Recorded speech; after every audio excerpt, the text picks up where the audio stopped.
Hi, Mr. Morgan. It's so Hey, nice to meet you. How are you? I'm good, man.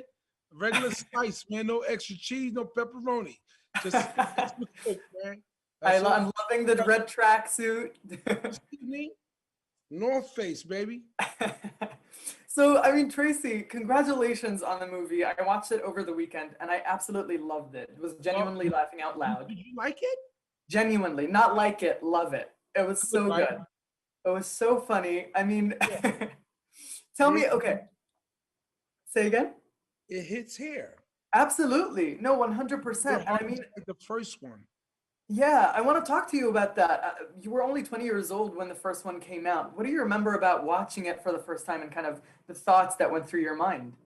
Well, my dad was my movie guy. Me and him with the movie see everything. And I said my father had just passed away the year before. And I said to myself, I was sitting there watching, I was by myself. And I said, my dad would have loved this movie. First of all, he was a big fan of Eddie. We had just got 48 hours. We had just got Trading Places. So to dump that on us was, that was, it was a fairy tale. That's our Wizard of Oz. And I don't care, that's Absolutely. our Wizard of Oz. Comes on every, you know what I'm saying? So that it was great. And to find myself in part two, Faisal, you can only imagine how I'm feeling right now. This is You're right. everywhere, and it's going. People going crazy. I mean, look, I'm looking at YouTube, and they counting down the days, and I'm like, what? This might be bigger than the election. It is. No, I agree with you. And I mean, It's so big. it's huge. Tell me about that. The cultural impact that the first one had was massive. What did impact did it have on you and just like generally on Black culture? Well, it's a fairy tale of Black love, man. That's what it did to my culture. It's a fairy tale of Black love. And love Absolutely. is real though.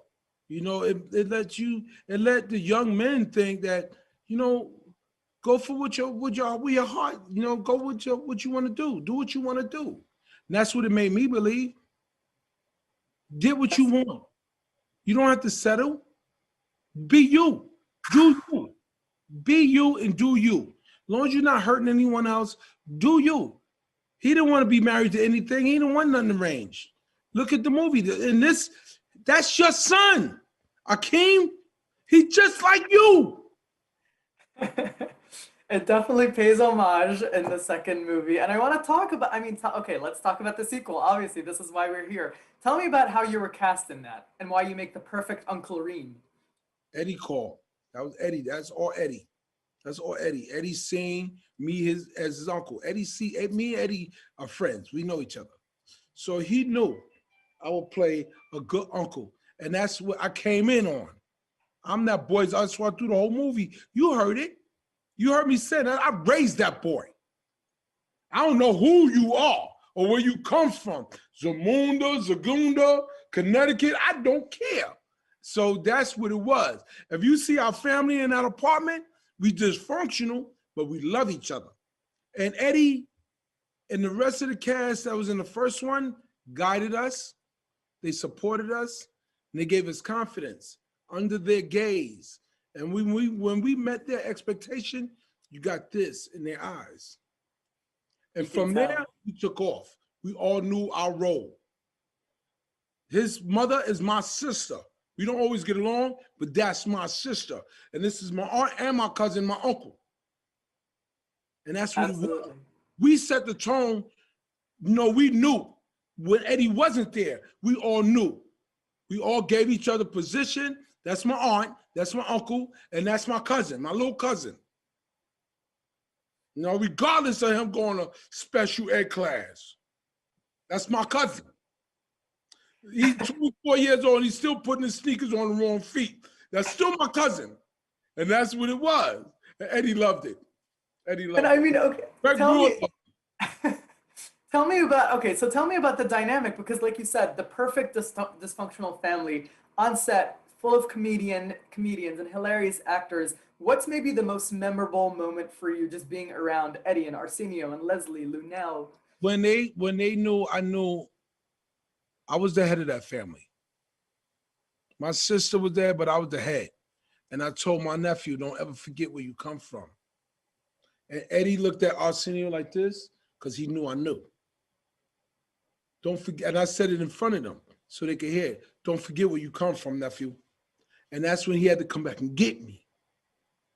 Now you seeing it? Now you seeing it? Yeah.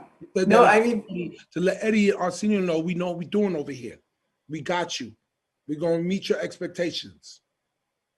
and you did. No, absolutely. And for you, what was it like seeing specifically Eddie and Arsenio reprise their roles from the Magic, original movie? magic, just say the magic. Pfizer, just say the magic. I witnessed it. You talking about the chemistry? You want to say chemistry? How many people get to see that? I saw it. I was right there. I was in it. I was in it. It's in the water. I seen them doing it. And it was like, listen, you put that chemistry up there with Michael Jackson. Michael is the only person on the planet, wherever you see him, whatever you're doing, you're going to stop and just look. Because that's Michael. Same thing with Eddie Arsenio doing those roles. You just look. You might even forget your lines, seeing that magic. And I feel like I'm going through that with you right now. If you're into funny and you're stand up, you say, I hope one day I find somebody that I'm not close with, that I could share that type of chemistry with. Absolutely. And I mean, in this life, you'll get it in the next. No, absolutely, 100%. And before I let you go, I want to talk about Ruth Carter. What was it like working with her on all the incredible wardrobe for the film? She's the best. Look at her work. You see her work. Oscar winner. Look at it. Black Panther. This one. Look. If I ever get a big production like that, oh, Ruth Carter is #1. She's #1. You #1, Ruth. And I thank God I got to become her friend. I love that. God, I became Greg Brewer's friend.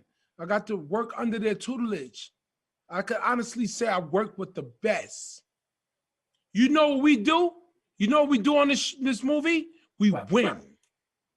Absolutely. No, 100%. I'm so excited for the rest of the world to see it. You were phenomenal in it. I'm so happy you got to see it. I'm so happy we got to please you.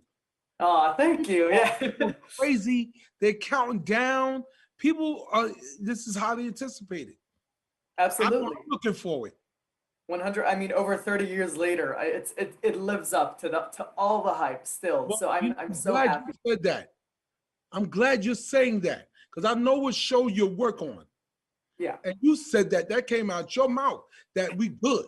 So now I know we good.